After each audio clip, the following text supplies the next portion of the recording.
રાધનપુર નગરપાલિકાની પેટા ચૂંટણી બાદ સૌહાર્દનો સુંદર સંદેશ. ભાજપ કોંગ્રેસના ઉમેદવારો અને તેમના પરિવારોએ આપ્યો એકતાનો પાઠ.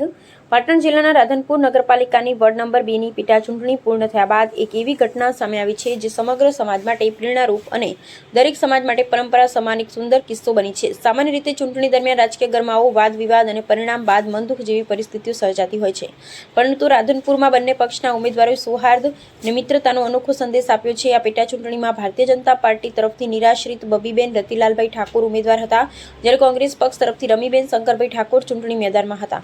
ચૂંટણી પૂર્ણ થયા બાદ કોંગ્રેસના ઉમેદવાર રમીબેન શંકરભાઈ ઠાકોર તથા તેમના પતિ શંકરભાઈ મોતીભાઈ ઠાકોર ભાજપના વિજેતા ઉમેદવાર બબીબેન રતિલાલભાઈ ઠાકોરના ઘરે પહોંચ્યા હતા અને તેમને હાર્દિક અભિનંદન પાઠવ્યા હતા.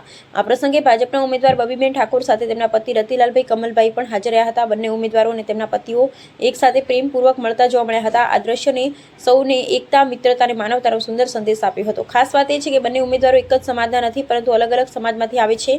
તેમ છતાં આજે તેમણે ભાઈચારો, પ્રેમ અને એકતાનું જે દ્રશ્ય રજૂ કર્યું છે તે સમગ્ર સમાજ માટે એક મોટી પ્રેરણા બની છે. બંને પક્ષ વચ્ચે રાજકીય મુકાબલો હતો, છતાં ચૂંટણી પૂર્ણ થયા બાદ કોઈ મનદુખ કે વેરઝેર રાખ્યા વગર એકબીજાને મળી અભિનંદન પાઠવ્યા હતા.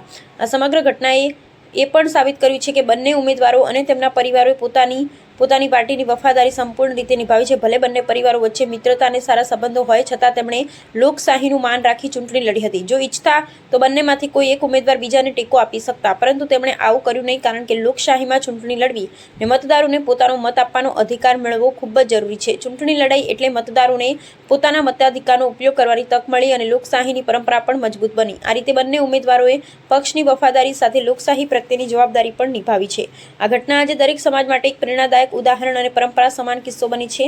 ચૂંટણી બાદ વેર ઝેર નહીં, પરંતુ પ્રેમ, એકતા અને ભાઈચારો જાળવવો જોઈએ. ઘણા વિસ્તારોમાં ચૂંટણી બાદ ઝઘડા, તંગદિલી અને મનદુખ જેવી પરિસ્થિતિઓ સર્જાતી હોય છે, પરંતુ રાધનપુરની આ ઘટનાએ લોકોને એક નવી દિશા બતાવી છે. મત લઈ શકાય, પરંતુ મતભેદ ન રાખવા જોઈએ એવો સંદેશ આ ઘટનામાંથી સ્પષ્ટ રીતે સામે આવ્યો છે. રાજકારણ આવે અને જાય, ચૂંટણી જીત હાર લાવે, પરંતુ સમાજની એકતા અને સંબંધો કાયમ રહેવા જોઈએ. આ પ્રસંગે લોકોને પણ અપીલ કરવામાં આવી છે કે ચૂંટણી પૂર્ણ થયા બાદ રાજકીય મતભેદો ભૂલી ફરીથી એકબીજાને ગળે લગાડો, પ્રેમ અને મિત્રતાને જાળવો અને ગામ શહેરની એકતા અને પરંપરાને અખંડ રાખો. રાજકારણ માટે ક્યારેય વેરઝેર ન રાખવું જોઈએ, કારણ કે અંતે આપણે સૌ એક જ સમાજ અને એક શહેરના લોકો છીએ. રાધનપુરની આ ઘટના આજે સમગ્ર સમાજ માટે એક સુંદર સંદેશ બની છે.